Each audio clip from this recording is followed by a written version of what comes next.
আসসালামু আলাইকুম viewers, best design সেন্টারের পক্ষ থেকে সবাইকে স্বাগতম। আমি আবারও একটি নতুন ভিডিও নিয়ে আপনাদের সামনে হাজির হয়েছি।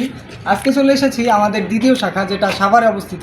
আপনারা দেখতে পাচ্ছেন আমাদের এই গাড়িটি লোড হয়েছে, এটি চলে যাবে চট্টগ্রামে। এই মালগুলো যিনি অর্ডার করেছেন সৈয়দ মোহাম্মদ কাশেম আলী বাবর ভাই, তিনি আমাদের কাছে 10 ইঞ্চি রেডিমেড ডিজাইন পিলার অর্ডার করেছেন। আমরা কিছুক্ষণের মধ্যে আমাদের এই গাড়িটি তার বাড়ির উদ্দেশ্যে ছেড়ে দেবো ইনশাল্লাহ। আপনারা দেখতে পাচ্ছেন আমাদের মালগুলো, একটু দেখান ওই সাইডে গিয়ে ভাই, আপনার মালগুলোর ফিনিশিংটা একটু দেখুন। ভাইয়ের 10 ইঞ্চি পিলার সেটের সাথে যাচ্ছে সোজা স্টেপ কভার এবং মাথা গোড়া, হ্যাঁ, সাথে সাথে পিলার, সাথে পিলারও রয়েছে। আরো আছে সাথে, দেখুন মালগুলোর ফিনিশিং গুলো দেখুন ভাই, অন্য আইটেমও আছে কিছু। আমাদের কাছে পেয়ে যাবেন 10 ইঞ্চি রেডিমেড ডিজাইন পিলার, 12 ইঞ্চি রেডিমেড ডিজাইন পিলার, বেলকনির পিলার, আপনার বাড়ি সাজাতে যাবতীয় যা যা প্রয়োজন সব কিছুই আমাদের কাছে রয়েছে। আপনারা যারা দেশ বা দেশের বাইরে থেকে রেডিমেড ডিজাইন পিলার নিতে চাচ্ছেন, তারা আজই আমাদের স্ক্রিনে দেওয়া নাম্বারে যোগাযোগ করে আপনার পছন্দের ডিজাইন পিলারগুলো নিয়ে যান আপনার বাড়ির জন্য।